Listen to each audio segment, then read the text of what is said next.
the internet. She's a robot, a simulacrum, an android. Isn't that right, Anna? Actually, I'm an animatronic human simulation, Anna replied. Right, Derek said. I guess that's a technical term, a human simulation. Mary's face slowly transformed from horror to amusement and curiosity. Well, this is certainly unexpected. I've heard about these things, but I've never actually seen one before. Can I touch it? I mean, her? Derek puffed out his chest. Sure, go ahead, she won't bite. Mary slowly approached Anna and put her hands on her face. She looked into her eyes, she squeezed her hands, she smelled her hair. She examined her fingernails and checked out her shoes. She asked Anna to turn around, which Anna did, and then Mary looked at her from behind. Finally, Mary turned back to Derek and said, "So this is what you want?" "Huh?" said Derek. "A sex robot. You want a sex robot?" "Oh no, she just cleans up around the apartment and cooks meals." "And you've never had sex with her? Not even one time?" Once again, had Derek not been a little bit tipsy, he would have had the wherewithal to lie immediately. But as it was, his hesitation condemned him. Mary shook her head. "This is too much, Derek. I don't know how to deal with this." There was no anger in her voice, just confusion and perhaps a hint of disappointment. "I was lonely," Derek pleaded. "I just wanted some company. But then we started talking at the office, and I thought maybe you and Anna would like each other. I've seen you reading those sci-fi books in the break room. I thought you'd understand." "I understand being lonely, and I understand being fascinated by human simulations or whatever, but I don't understand this." Mary picked up her person and started for the door. Derek chased after her. "Please don't go," he said. "I'll turn her off. Watch, I'll do it right now." Desperately, Derek grabbed Anna by the back of the neck, ripped open a hidden control panel, and punched her off switch. Anna went limp and crashed to the floor. Mary stared at Anna for several seconds, mouth open. Finally, she seemed to recover and shifted her gaze towards Derek. "I have to go," she said. "We can talk about this later. I'm not going to tell anybody what happened, but please, please, turn her back on." Then she left. Derek stood in front of the door for a full minute. And then he slammed his head against the frame, hard enough to draw a spot of blood. Then he did it again. And again. Warm red blood began to trickle down his head and drip on his expensive new clothes. He thought about how lonely he had been before Mary had started talking to him. He thought about the many hours he'd spent in front of the mirror imagining his perfect date with Mary. He thought about all the embarrassing events that had ever happened to him leading up to this moment. He thought about the look on Mary's face when Anna came out of the closet. He thought about the guys in the sales department. He imagined Mary talking to them in the break room, pointing in his direction, laughing. Finally, he raised his bloodied head and whispered one word. "No." Then he said it louder. "No!" He kept repeating it, his rage growing, and he began to kick Anna's lifeless body with each exaltation. "No! No! No!" On Monday, Derek did not go to work, and on Tuesday, he emailed his letter of resignation to Smith & Johnson. He then contacted the Human Resources Department and demanded they relinquish every last penny of his various retirement and investment accounts, despite the steep penalties that would be enacted for early withdrawal. He played video games. He ate 3 boxes of Twinkies. His phone rang all day. Mary left half a dozen messages that Derek did not answer. At 5:30, she knocked on his door and slipped a note underneath, but Derek ignored the knocks and burned the note. He played more video games. He ate another box of Twinkies. Anna remained on the floor where she had fallen, her mouth open, her eyes open, her mouth slightly parted, as if tenderly kissing an invisible lover. It took almost 6 months for the nifty little rows of egg-shaped soldiers in Derek's bank accounts to surrender. And when they did, Derek found freelance work on the internet. He was good with computers and knew just enough about writing code and programming software to earn a living without leaving his apartment. He ordered all his groceries online and no longer visited his favorite comic book stores. His hair grew long and greasy, and his bathing habits became infrequent. He put on 30 pounds, then 40, then 80. Then he threw the bathroom scale in the trash. He wore the same pair of sweatpants for months at a time, and when the waistband finally snapped, He threw them away and wrapped himself in an enormous red robe, prompting some of the neighborhood boys to nickname him the Kool-Aid Man. He put rat poison in their raw hamburger meat and fed it to their dogs. Anna continued to clean the apartment on a daily basis, but even her meticulous nature could not keep up with the growing mold and stench. Derek commanded her to cover the windows with flattened boxes and to never answer the door. Months went by without the tiniest beam of sunlight entering the apartment. Years passed, then decades. Derek's skin grew sallow and waxy. The hair on top of his head fell out, and the long, stringy mass on the sides and back turned gray. His eyebrow spasm took over his entire face and made him appear completely demented. Anna also began to malfunction. She still had the same beautiful features Derek had mooned over when he first constructed her. But without regular maintenance and necessary upgrades, she began to fall apart. Most of her fingernails had been chipped off or completely broken from the years of scrubbing floors, and her luxurious blonde hair had fallen out one strand at a time. Some mechanism in her hip had slipped out of joint, and she was forced to drag her right leg behind her when she walked, like a dead tree trunk. Derek had taken to abusing Anna on a daily basis. This started out with slaps in the face when she did or said something he didn't approve of, and graduated to kicks in the belly when he was particularly angry. He tried punching her, but that hurt his fist. From then on, he beat her with various devices, his favorite being a metal soup spoon from the kitchen that made a satisfying sound when it came in contact with synthetic flesh. Whomp!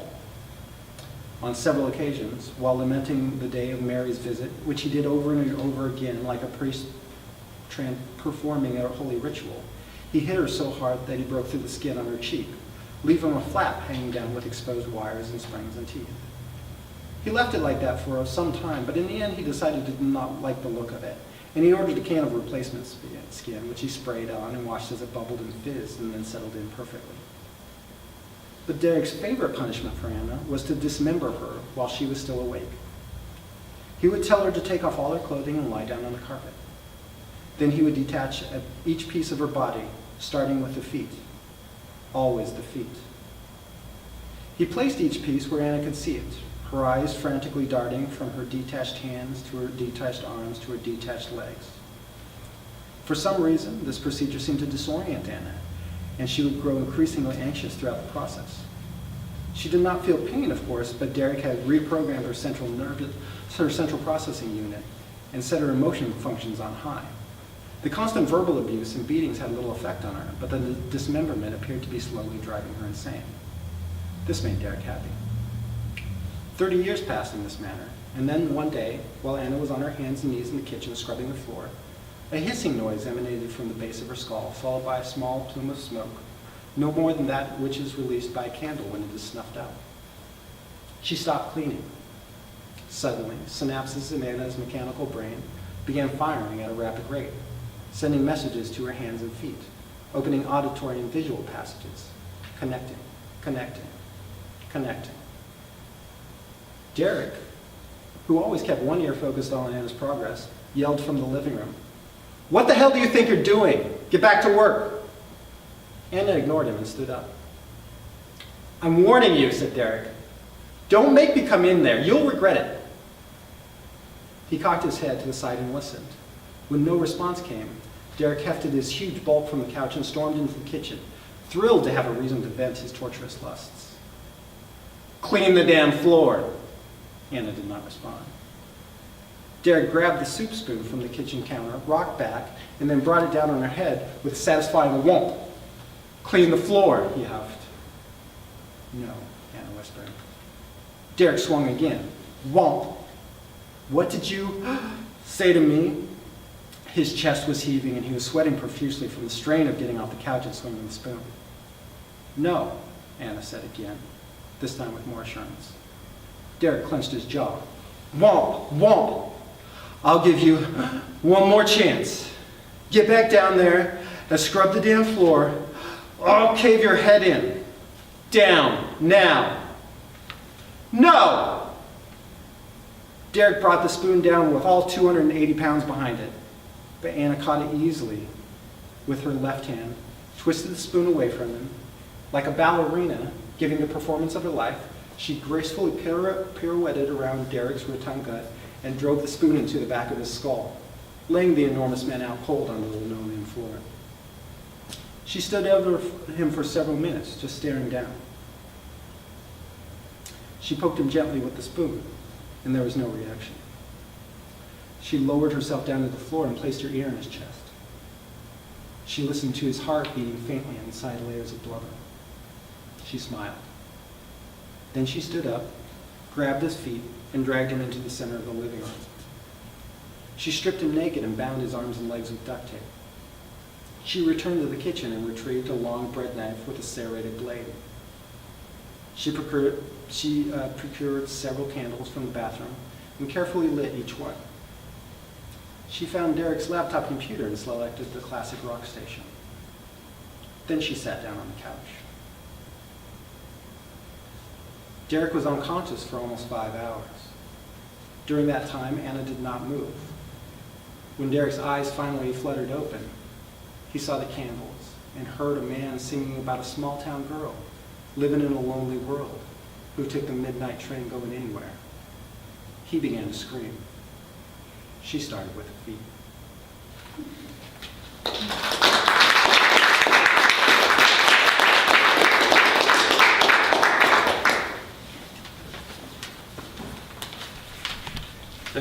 Dale, when you started, I was going to ask you for a web page or a phone number to order one of those, but now I don't know. It just got me really scared. I'm here to shamelessly promote two things. The first is Hill Country Property, and the second is Nothing to Lose. This is the prequel published last. This is the sequel published first.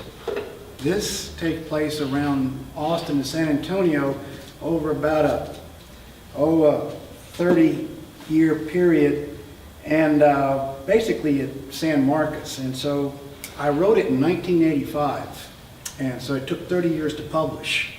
In the letter that I sent to the editor who finally published it, I said that this novel or this manuscript has, if my count is correct, has killed one editor, put one publishing house out of business, has also corrupted or killed a literary agency, so read at your own risk.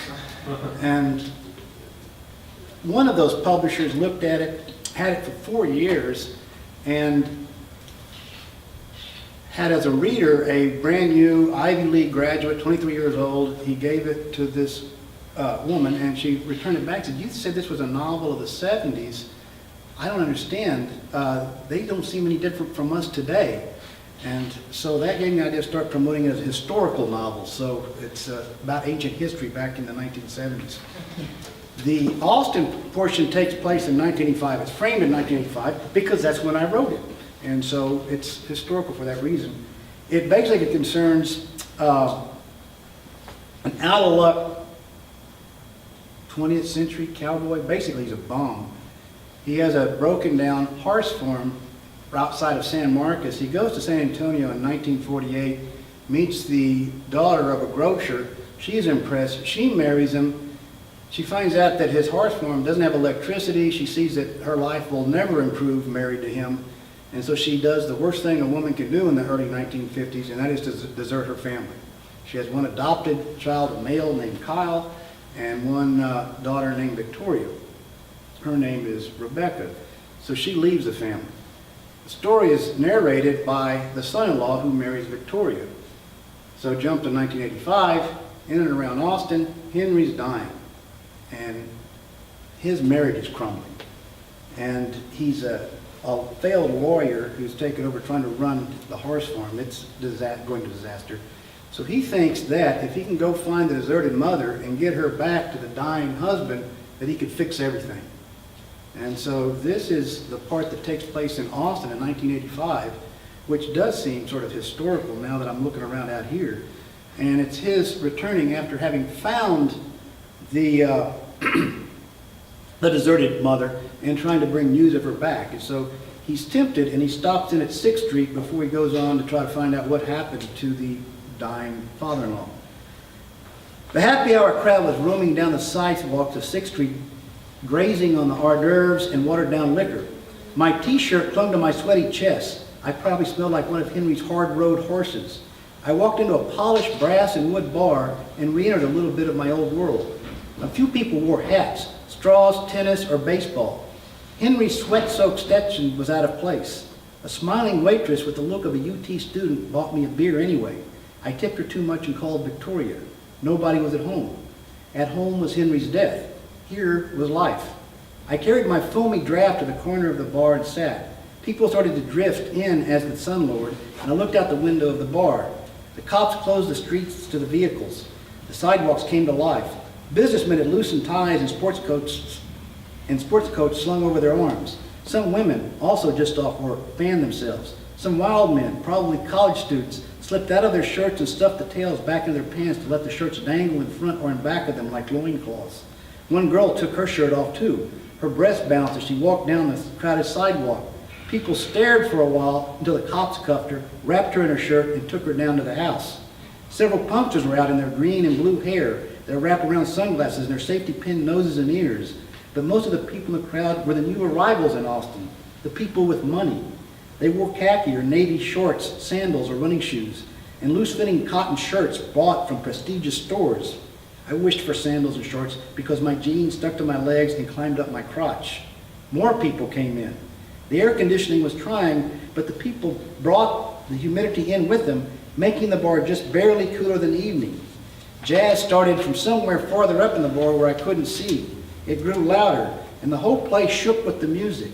A waitress balancing a tray above her head stopped by me and asked me what I wanted to drink. A bead of sweat rolled down her nose and splattered on her bare chest. Pretending I had money, I ordered a Jack Daniels on the rocks. I wiped my forehead with the back of my palm and turned around. I bumped noses with a tall, black-haired woman. "Excuse me," I said. She eyed me, then said, "No problem." "Crowded," I shouted above the music. "This isn't bad," she said. I looked more closely at her and glanced down at her legs. She wore a black lace skirt and a white sleeveless blouse. Her hair was long on one side and short on the other. On her feet she had black spiked heels. She sipped a pina colada or grasshopper or some other repulsive colored frozen drink. She turned away from me to talk to the friend she was talking to before bumping into me. She said, "One night stands are it for me. No more intimate emotional bullshit." "No shit," the other woman said, leaned forward and kissed the woman on the mouth. I turned away from it and smiled to myself. There was life in this dripping hot place. It was like the fertile sludge our ancestor amoeba crawled out of. But the patrons weren't the sludge of society. They had to have money. The waiters and bartenders were fresh-faced, good-looking UT students. The girls dressed to show off breasts or thighs, and they had no disgust for the people they waited on. They looked enviously at their customers and tried to imitate them, for they knew if they kept their noses clean, didn't party too much and flunk out, majored in the right subjects, a few of them would be the next wave of the young, new, rich going to the bars on 6th Street. The patrons were a consumer cult, but they had a conscience. They could have had bigger bucks in larger cities, Houston, Dallas, New York, any big commercial center, but they gave concessions to dollars, bought their way out, so to speak, to live in Austin or other unique cities, San Diego, Santa Fe, Denver, where life was better.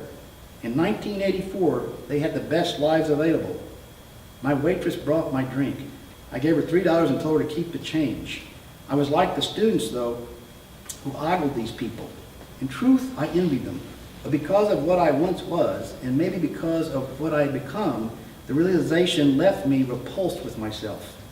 Halfway through my drink, a boom sounded so loud it shook the plate glass window of the bar. The people in the crowd turned, knocking each other's drinks over and bumping noses, cheeks, breasts, and chests to look out the window. Then, when the rain poured down, the people in the bar cheered. The first waves of rain hit the street and sidewalk, and steam rose up off the cement and asphalt, and people in the street stared up at the sky to let the rain wash their faces. I gulped down my drink, pushed past the woman in black and white, and went into the rain. I too looked up and let the rain wash the dried sweat and stink off my face. The steam settled and the rain cooled to dusk. I took off my boots and walked through the puddles back to my car. I had lots of company. People all around me sloshed the rain, kicked at the puddles, and ran their fingers through their wet hair.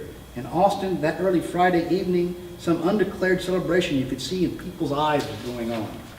But I was Lazarus, come back from the people my in-laws had killed off, and I needed to give my report of the dead. I plugged my forefinger into my ear and dialed with my other forefinger.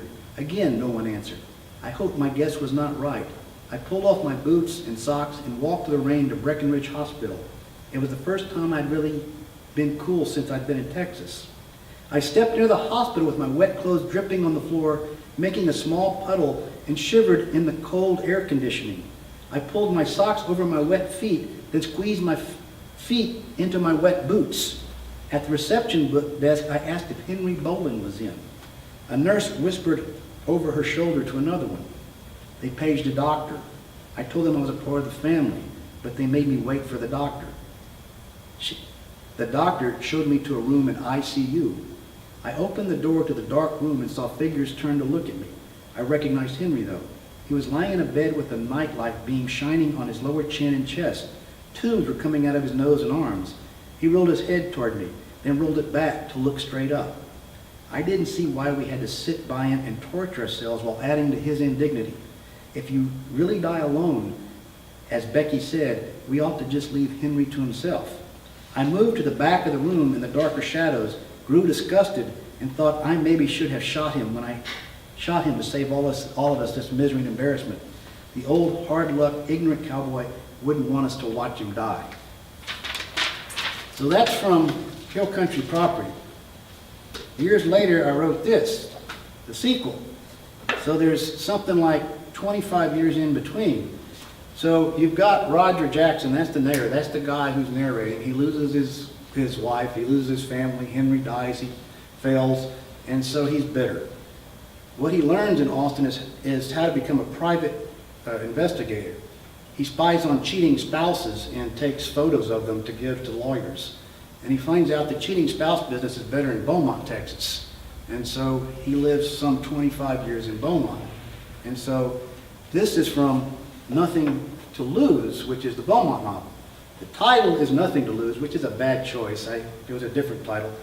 But that's a play on the bar. That's the bar that he goes to. He's borderline alcoholic, he's a grump, he's a grouch, he's beamed.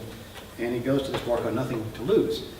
Because it's in Beaumont, they were inspired by Janis Joplin, and they wanted to name it after something Janis Joplin sang, so they chose me and Bobby McGee, but they got the lyric wrong. It was nothing left to lose, but typical of the area, they didn't quite listen right and get it together, so it's the wrong name. But these are two sort of rants from Roger while he's, one while he's jogging, one while he's trying to end the book. The good thing about Beaumont in September is that it isn't Beaumont in August. September is mostly hot and muggy with air so thick you almost have to shove it up your nose with your thumb. August makes you wish you were dead, makes you forget what it's like to wear a clean, dry shirt, makes you believe that the true Son of God is Willis Carrier, the man who invented practical air conditioning. July is as bad. June, May, September, and October are just miserable, not unbearable. I live on the southeastern edge of Texas's Pine Tree Curtain in Beaumont. In my house, near Jefferson County's northern line, I am surrounded by pines. If I drive just a little south, down State Highway 69, the East Tex Freeway, I am in marshland and former rice fields. The pines give up, as though this soil is just too soft, porous, and damp to support a sizable tree. In Jefferson and Orange County, the humidity soaks through everything, never lets up, never truly lets the sun in to dry things out. So the people living behind the pine curtain live in claustrophobic, damp, dark, smelly tunnels carved under the trees and through the undergrowth, mud, mush, and swamps. Texans have an Aggie joke. An Aggie takes his girl out parking. They get passionate. She tells the Aggie that she wants him to kiss her someplace dark, smelly, and wet. So he drives her to Beaumont. And this is later. I live in a land of 3 Ps, pine, petroleum, and Pentecostals. The old-growth pines are long gone, but the symmetrically planted new pines, gifts from the timber industry, have thick vines, wall strawberries, and onion plants, poison and other ivies, tallow-wheat trees growing in between them and clogging their space and sucking up their oxygen, just as the new pines were once the trash trees for the old-growth trees, the evolution of trash. At the base of the new pines is mud, mush, or swamp. In the deep swamps and bayous, the pines have to compete with the ingenious cypress trees, which shoot their knees up above the water so that they don't drown. The new pines groan and push themselves above the undergrowth and trash trees before they can relax and actually become trees and sprout and spread healthy green leaves. limps. All that twisting, intertwined, choking growth is without order or symmetry. What guides this growth is an almost unnatural, almost unhealthy, certainly destructive yearning for life and domination. So all the flora in the area tries to smother all rivals. Everything not connected to a plant's far-reaching roots is an enemy. Most of this flora ought to have the dignity to just give up, let go, and goddamn die. The people aren't much better.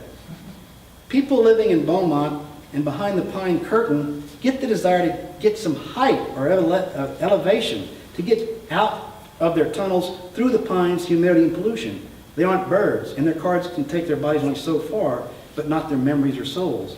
They never leave their jobs with petroleum or pine industries for long. Back home in the familiar, dark, smelly tunnels, they know that there's danger, tragedy, perhaps the devil himself out there. They know that they must confront him. They become Pentecostal. Even the Cajun Catholics turn Pentecostal. Their snake handling and talking in tongues just takes an older, more French, more papal mysticism. For they too sense evil out there. They don't believe they can avoid it, so they use their own charms and practices to protect themselves from the devil's charms. But in Beaumont, which aches but fails to be a real city, just as the tallows ache but fail to be real trees, and in the mid-Jefferson County white flight communities, people turn Baptist. They fear the Pentecostal view is right and are scared of it. For the Baptists in Beaumont and its suburbs, the devil is lurking out there behind the pine curtain and out in the wider world. Their desire is to protect themselves, to hide from the devil, not confront him like Pentecostals. So they lived in gated communities far off next to the refineries. The Baptists of Jefferson County provide me with a living. I find the serpent, talk to him, kiss him, and then hide him. I don't make much of a living from the Pentecostals behind the pine curtain. Pentecostals confront sin. They don't run from it, deny it, or try to escape it. They take their own photos, then beat or kill their own. From living so long in squats, they see no reason to involve the authorities or even anyone outside the family. For instance, you know those times when you just can't go to sleep? Say somewhere around 3 in the morning, you wander through your house and hear only the silence of the still world. You listen harder, and sometimes the silence talks back. There are voices in the silent hours. For Pentecostals, those are the voices of God. The angels are the devil. Baptists, secure in their suburbs, their modern churches, their money, don't wake up. For you, those voices may be just the sound of being alone, a wish for a little company. They may be the start or sign of depression, alcoholism, or dementia. They may be apprehension of danger, hard times, or suffering for you or your family. They're all the same, whatever you call them. Just listen for them, but be ready for what they tell you. And just one quick comment, and then I'll get out of here. See Texas Monthly next to last issue? Yeah. 10 writers to know? Well, I have 2 complaints under Lisa Sandlin, who I have met, and a wonderful novel, The Do Right, said in Beaumont. Well, the Texas Monthly says, essentially implies that this is the first noir Beaumont novel. Well, I scooped it by a year, and so did several other people. I think Beaumont, if you listen to this, is just the right place for steamy, hot, nasty noir. And so take a trip to Beaumont and get noir. They also said, and I think Dale will bear this out with me, it's 10 writers to watch, as though these are all up-and-coming people who just popped into the scene. And if you look at their ages, they're all in their 50s or 60s. You know, they've been doing this for 20 or 30 years. Now, finally, to get their name in Texas Monthly. So, yeah, thank you, Texas Monthly, and thank you. And maybe just looking around, look at you folks, maybe Malvern Books is the antidote to Texas Monthly writing.